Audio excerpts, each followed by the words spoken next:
Hello and welcome to Renaissance Ghost. I'm Victoria and today I am talking about the early life of one of history's most interesting, courageous and misrepresented queens, Catherine of Aragon.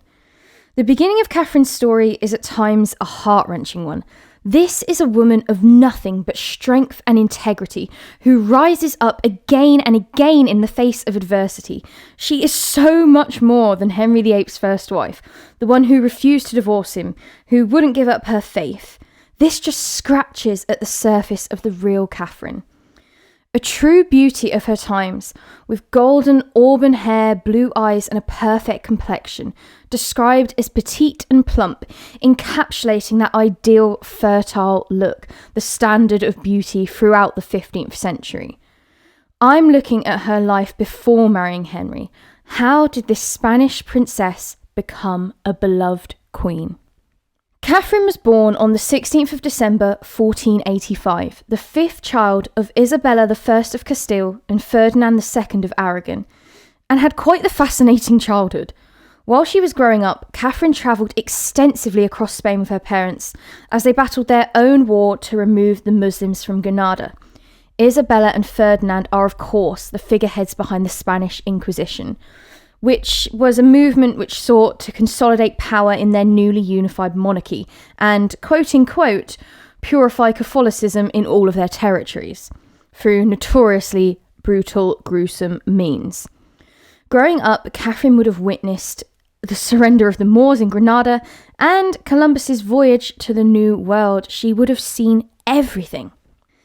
Isabella gave her daughters a broader education than perhaps typical of women in the 15th century, to prepare them for when they would inevitably become ruling queens, as well as raising them to be devout Catholics. Catherine had many European humanists as her teachers, and was taught both Spanish and Latin literacy as well as housewife skills.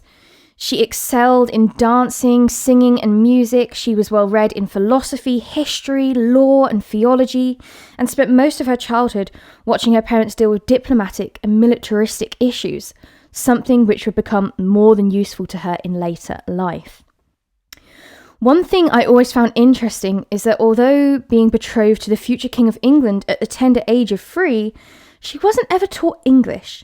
She had to learn much later in life, which has never made any sense to me. Landing on British shores, it would have been hard to communicate with the people around her. I imagine it would have been quite daunting and isolating as well. It's just always perplexed me, this. She had such a broad and wide education, but English never came into it. Catherine was born the same year that Henry VII seized the English throne, becoming the first Tudor monarch, ending the Wars of the Roses.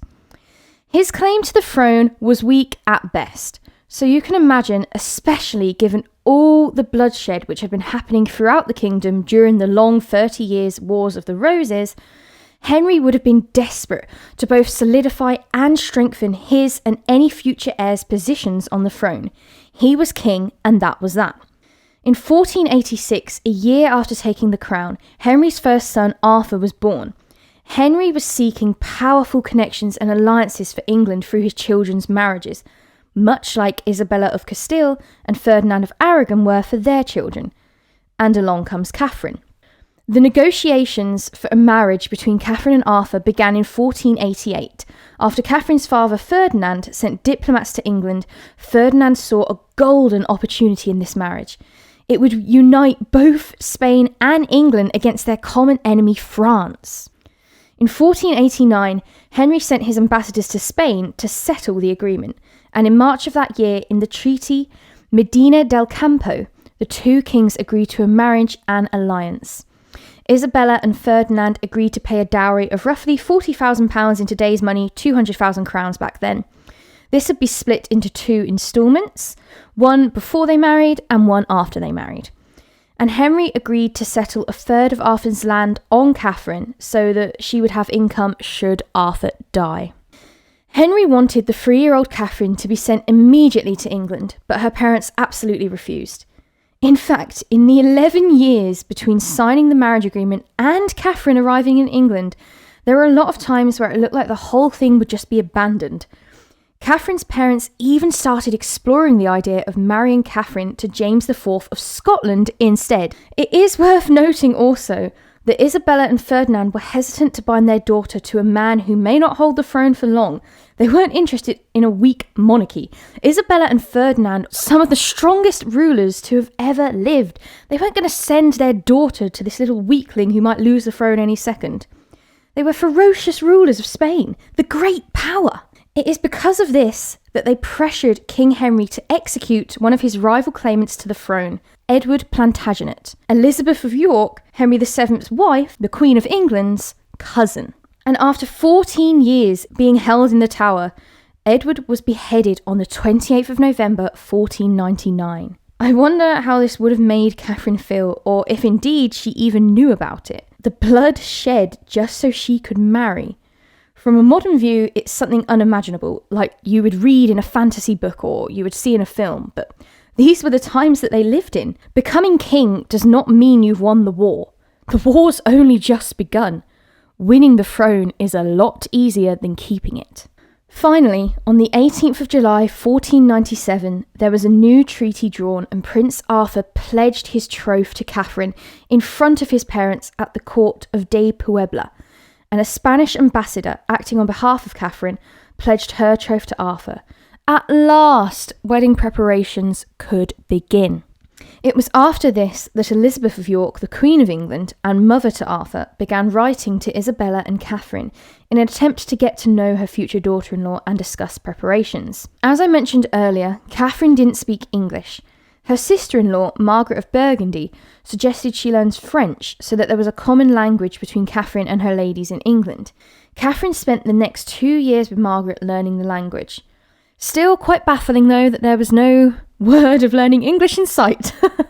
Anyone thinking this marriage was going to be arranged quickly would be very wrong indeed. Isabella and Ferdinand demanded not one, but 2 proxy weddings take place before Catherine even left Spain. So on the 19th of May 1499 at Bewdley in the Welsh Marshes, represented by de Puebla again, Arthur and Catherine were declared husband and wife. And then again in December of 1500, the second proxy wedding took place, this time including a feast. The marriage was due to take place in Arthur's 14th year, so September 1500. But perhaps not surprisingly at this point, it never happened. Isabella of Castile became grief-stricken. Her heir and grandson, Don Miguel, had tragically died, just 4 years after losing her only son and heir, Don Juan. She fell into a depression, and the common belief is that she simply didn't want to be away from her daughter. Couple this with the fact that in the spring of that year, the Moors of Alpujarra in southern Spain rebelled. It was inevitable that the wedding would be delayed until the revolt had been settled. After quashing 2 rebellions, it was promised Catherine would leave for England on the 24th of June 1501, and after fighting off fever, she started her 500-mile journey to England. The extreme heat and the fact she had to cross mountains meant the journey was hard, slow and gruelling. But on the 17th of August 1501, Catherine said a final tearful goodbye to her parents and her homeland. She would never see Spain again. Before her marriage, Arthur and Catherine communicated through their one common language, Latin, in letters. The only surviving letter between them is one written by Arthur in 1499. He begins by addressing Catherine as "most illustrious and most excellent lady, my dearest spouse. I cannot tell you what an earnest desire I feel to see your highness, and how vexatious to me is this procrastination about your coming. I owe eternal thanks to your excellence that you so lovingly correspond to my ardent love." The letter ends with Arthur wishing for Catherine to be ever fortunate and happy and be kept safe and joyful. It's said they exchanged many letters like this before leaving for England. But still, the teenage Catherine was quite anxious to both meet Arthur and fulfill her role as Queen Consort of England. After all this toing and froing, and to be honest, pain in getting Catherine to England, she finally arrived in Plymouth on the 5th of October 1501. But this arrival was a surprise, as Henry's steward didn't actually receive her until the 7th. She was early and unexpected. Catherine and her large party began their journey towards London. I could imagine Catherine was all too happy to be on solid land again after being on a boat all this time. Travelling by boat in the 1500s was hardly a luxurious experience, even for a princess or a queen. Henry was extremely anxious to meet Catherine, so much so that he travelled from Richmond to Hampstead with Prince Arthur. Henry famously insisted on seeing her, even if, quote-unquote, in her bed, which would have been extremely scandalous in those times. I mean, even today, imagine your future father-in-law bursting into your bedroom and seeing you for the first time laying in bed. Nightmare fuel. Pedro de Ayala informed him that Isabella and Ferdinand had requested that neither he or his son would see Catherine before the wedding day. Henry did not take this well at all and demanded she be presented to him at once. You can't all the way blame him. This was 11 years in the making, full of delays and disruptions. He probably wanted to check she was actually real and really there. With the help of her ladies, Catherine was made presentable quickly and adorned in a veil. After a quick introduction, Catherine slowly lifted the veil which hid her face, and it is said Henry was greatly relieved to find her just as beautiful as she had been described by the Spanish and English diplomats. As she couldn't speak English still, they had to conduct their meeting in Latin, but this actually impressed Henry, who went on to talk about her impeccable display of grace and poise. Henry even wrote to Catherine's parents to tell them how everyone had admired Catherine's beauty as well as her agreeable and dignified manners. Arthur also wrote that he had never felt so much joy in his entire life, and when he held the sweet face of his bride, that no woman in the world would be more agreeable to him. Of course, it is well to remember that Henry VII was a man of money. He was a king of fortune, and one of the main reasons for his desperation of Catherine was her large dowry. This dowry would cover his coffers, and this marriage strengthened his claim to the Tudor throne, of course. What's quite interesting is, as a descendant of King Edward III's third son, John of Gaunt, and his two legitimate daughters, Catherine actually had a stronger claim to the English throne than the Tudors did. So there you go. On the 12th of November 1501, Catherine was escorted from Lambeth Palace into the heart of London in a grand party procession from London to Cheapside. She stopped to watch 6 spectacular pageants thrown in her honour before being taken to the Archbishop of Canterbury's residence, where she would remain for the rest of the evening. The next day, she would be introduced formally to her future mother-in-law, Elizabeth of York, where there would be yet more celebrations. This was a lavish, grand affair. The whole country was celebrating the arrival of the beloved Spanish princess. By all accounts, she was treated very warmly by the British people. I think she brought with her a sense of security and power. Spain was the great, powerful ally. And of course, the expectation was that Catherine was going to produce great Tudor heirs. Finally, on the 14th of November, Catherine and Arthur were married in a lavish ceremony at St. Peter's Cathedral. The stone pillars were draped in ornate tapestries. A platform was raised 6 feet high, covered in luxurious red fabric. This is where the vows would take place. Trumpets fanfared throughout the kingdom, wine flowed freely through the fountains, and crowds and hordes of people cheered the newlywed couple on their way to Baynard's Castle. It is here in Baynard's Castle that the so infamous issue that has haunted and overshadowed Catherine's entire legacy comes up. Did Arthur and Catherine consummate their marriage? The answer is, there is absolutely no way anyone can be sure. The only people who really know what went on were the newlyweds themselves. This is what we do know for sure. We know the young couple were ushered into a bedchamber. A number of ceremonial tasks were performed by the bishops, which included blessing the marriage bed, and then they were left alone. We know that Arthur announced to his steward Willoughby the following morning, "Bring me a cup of ale, for I have been in the midst of Spain." And it is those very words that were used against Catherine later in life when her legitimacy as Queen of England was played out in court. It was the general consensus at court that the marriage had been consummated, with one scribe reporting, and thus these worthy persons concluded and consummated the effect and complement of the sacrament of marriage. Although Catherine has always claimed she was still a virgin throughout her marriage to Arthur. Could it be Arthur simply didn't want to lose face? I mean, he was only 15 after all. We will never know, but certainly her legacy is so much more than a did they, didn't they situation.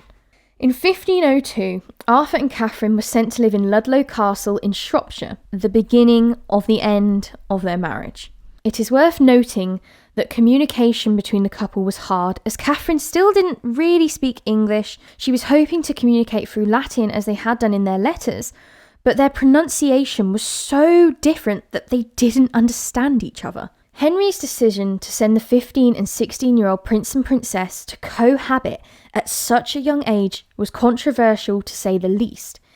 Isabella of Castile even went as far as to write to Henry, concerned for her daughter's well-being. Henry replying with, "We're unwilling to allow the prince and princess to be separated at any distance from each other. Thus much we wish to show unto you by this letter, that you may understand our excessive love which we bear towards the most illustrious Lady Catherine, our common daughter, even to the danger of our own son." If Henry hadn't made this decision, hadn't sent them away to Ludlow Castle, our entire English monarchy, even now, may have looked completely different. Because on the 2nd of April 1502, Arthur tragically died from what was thought at the time to be tuberculosis, but actually was the dreaded sweating sickness, a highly, highly contagious, fatal disease which rained havoc throughout the Tudor period and certainly spread through Ludlow Castle when the royal couple lived there. Catherine also became ill with this horrible, horrible disease, but luckily she survived.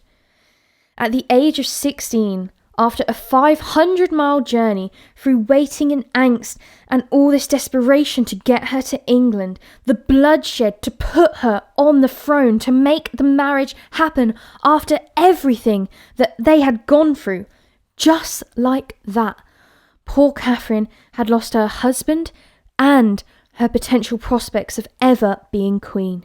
Her outlook and future was completely unknown, and I imagine it was such a scary time for her, jostling her own grief and uncertainty over her future.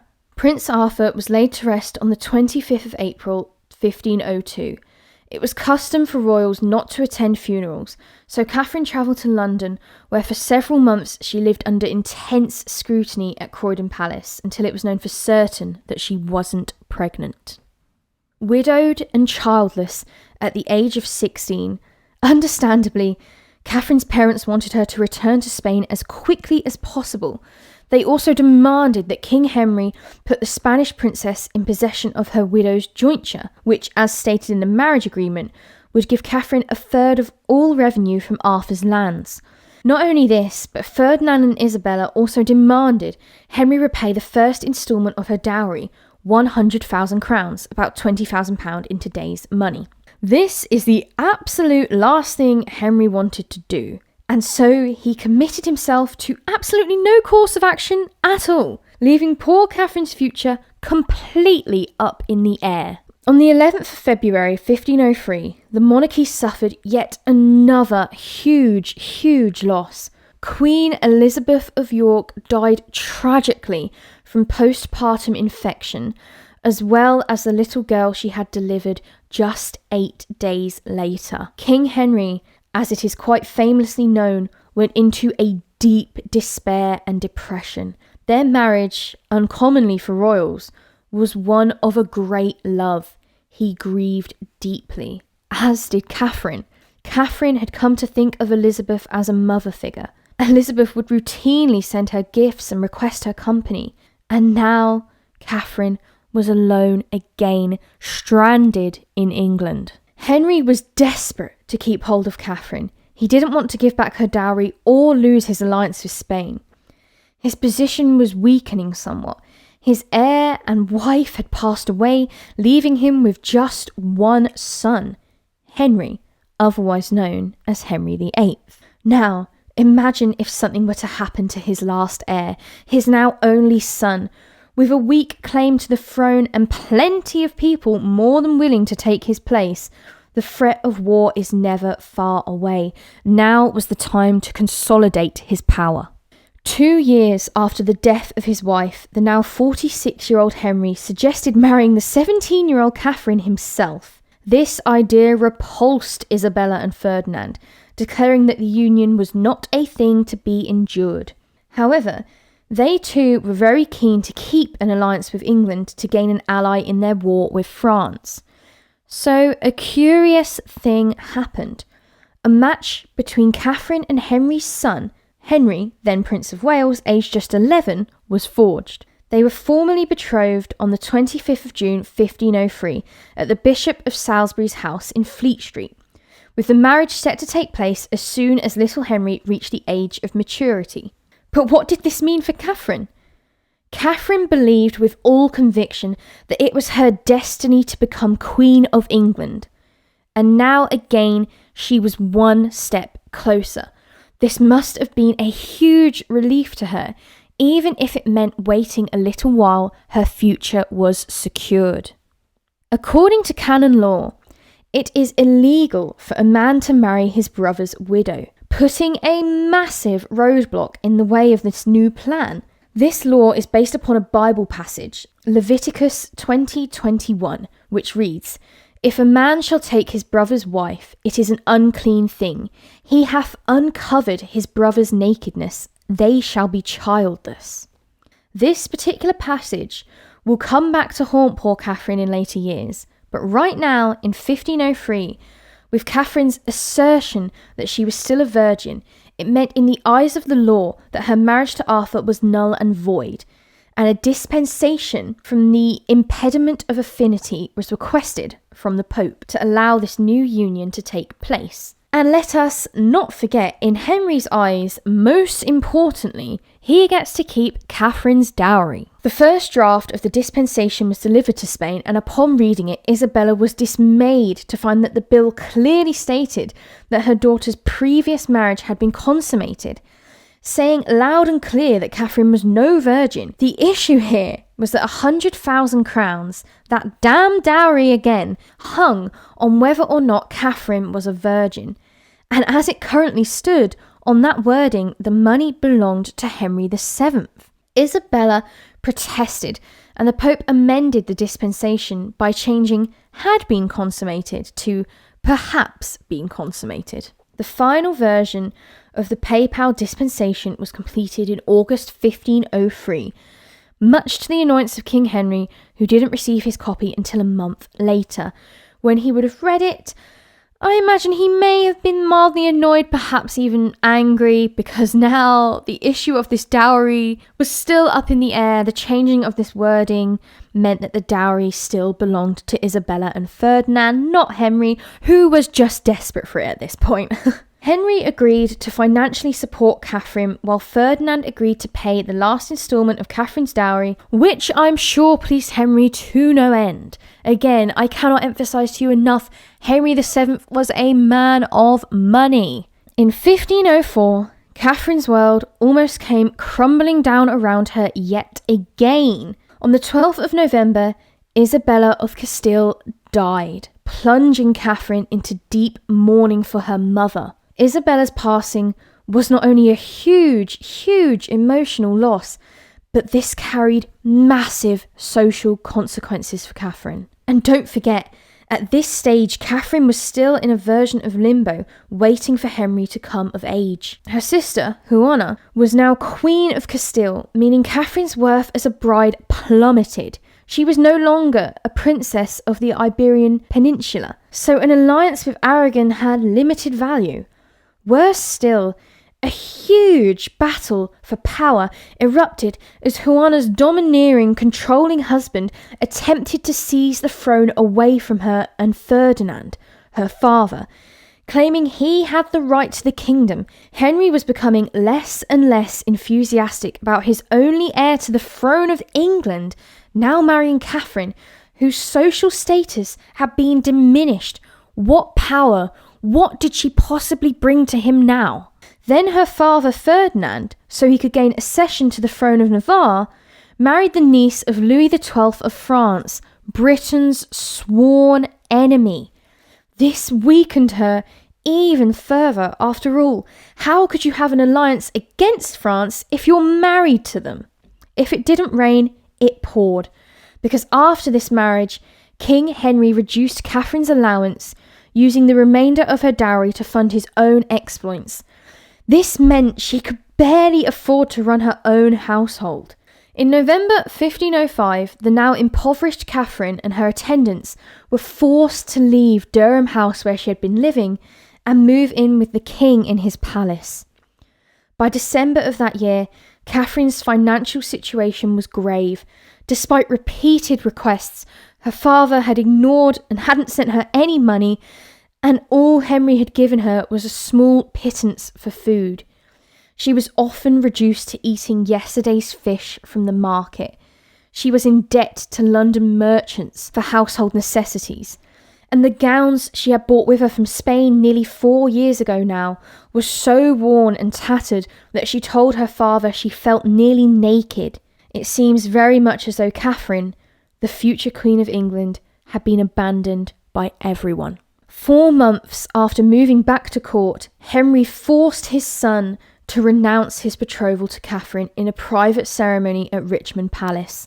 This meant the marriage could now be cancelled at short notice, literally at any given time. In 1509, Henry began negotiating potential marriages for his son and a range of European princesses, including Catherine's own cousin, Eleanor of Austria. At this point, he hadn't completely given up on the marriage between Catherine and Henry.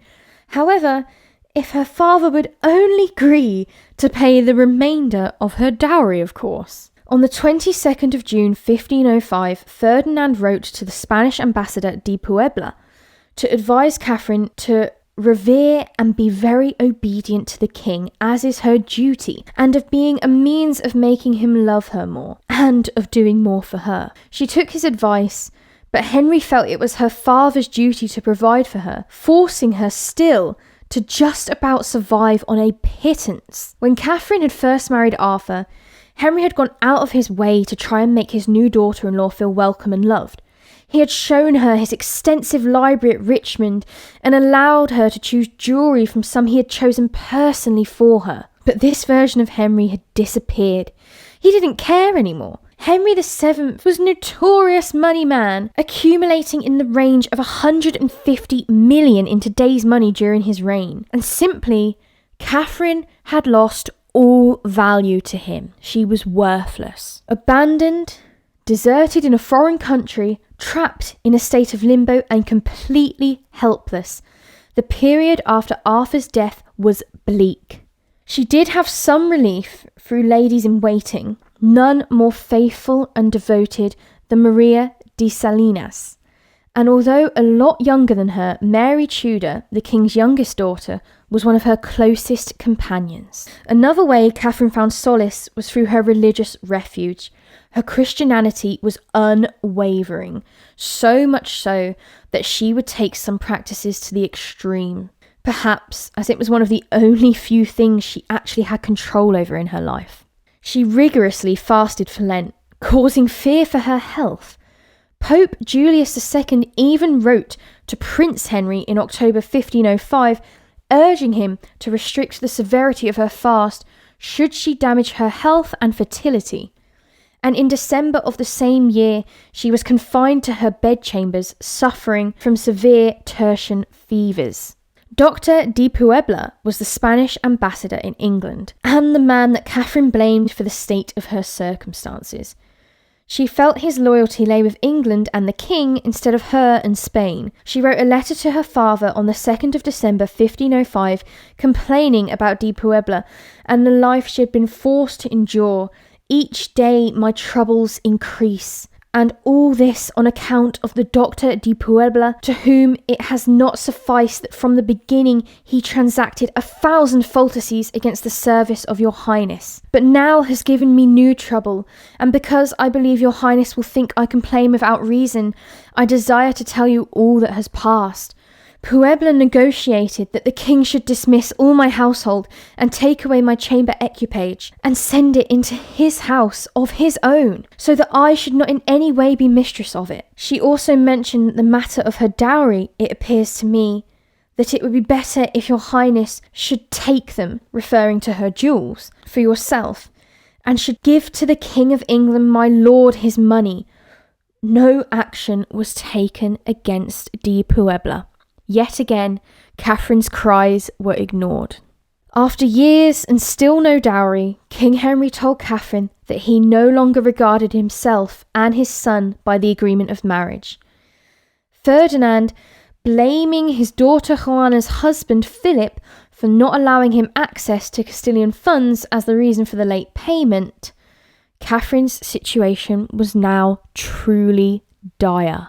But in September 1506, Philip I of Castile died from typhoid fever, although the rumour Ferdinand had poisoned him was circulating court. Ferdinand, her father, and Philip, her husband, had been caught in a struggle for power over the rightful ruler Juana, who they hoped to hold authority over, thereby making themselves king, as the story so often goes when a female is placed in charge. Now Philip was gone, Ferdinand began to rule Castile, and suddenly, just like that, Henry began to show Catherine kindness again. It's almost as if she had just become valuable again. He even gave her residence in Eltham to Fulham. In 1507, another Spanish ambassador was sent to England to negotiate Catherine's marriage, Gutierre Gomez de Fuensalida. He backed up Catherine's claims about de Puebla, stating, "He is a servant of the King of England, and although there cannot be two opposites in one man, in this individual there are. His heart is English and his tongue is Castilian." He also said Catherine was so ill that he could barely find words to describe her condition. He worked hard for Catherine to try and sort the issue of Henry's missing dowry of 100,000 crowns, but nothing he could do would satisfy the king. Eventually, Henry became so tired of listening to him talk about the marriage and Catherine that he refused to meet with him again. When he did eventually allow him to speak to him again, it was a disaster. He infuriated Henry by implying that Catherine and Prince Henry were still legally bound to marriage. Henry did, however, listen to Catherine's list of complaints, like how in the 40 days of Lent she had no access to see the prince. But rather than address any of her worries, he excused himself on the grounds of illness and went on a rage about her father Ferdinand. After this disastrous meeting, Catherine's living quarters were downgraded, now forced to live above the royal stables. He went on to announce that her marriage would never happen because no one had paid this damned dowry. By this stage, the Easter of 1507, Henry VII's health was failing fast. He had suffered an attack of quinsys, and for nearly a week hadn't been able to swallow. It is said he thought he might have died. Then in 1508, he was suffering from consumption, though his doctors both thought and told him it was only gout. His deteriorating health only worsened his fragile temper. Ferdinand had refused to support a betrothal between his grandson Charles of Ghent to Henry's daughter Mary, which, as you can imagine, went down like a lead balloon. When Henry met with Fuensalida to discuss matters, Fuensalida suggested he not only forgo the rest of Catherine's dowry, but also call off Mary and Charles's engagement. Henry was so angry, he stormed off to confront Catherine in her bedchamber. "My daughter, I, for the great love that I have had for you, have given you my 2 sons, both of them my heirs, and I have turned any other woman who were as good as you away." He went on to say that he was free from her marriage contract because her father hadn't paid the dowry, and that he was greatly displeased with her father for refusing to agree to the marriage of Mary and Charles. But this outburst actually worked, because in December 1507, Catherine had helped convince her father Ferdinand to consent to the marriage of Charles and Mary. Fuensalida had fulfilled his position as ambassador. Ferdinand then sent Catherine the formal credentials to act as his ambassador in England. This was and still is huge. Catherine was the first woman ever to be his ambassador. This action single-handedly helped to start to change the position of women in society forever. I mean, granted, it took a long time, but a woman as ambassador, this highly respected, regarded position, was huge, monumental, and it speaks a lot of how Ferdinand regarded his daughter. This isn't just any position, this is extremely powerful, a skilled one. This helped improve her standing at court no end. After 7 years in England, Catherine had resigned herself to the notion that she would never marry Prince Henry. And to be quite frank, she had had enough. She wrote to her father in March 1509 that she wished to return to Spain so that she could spend the rest of her life serving God.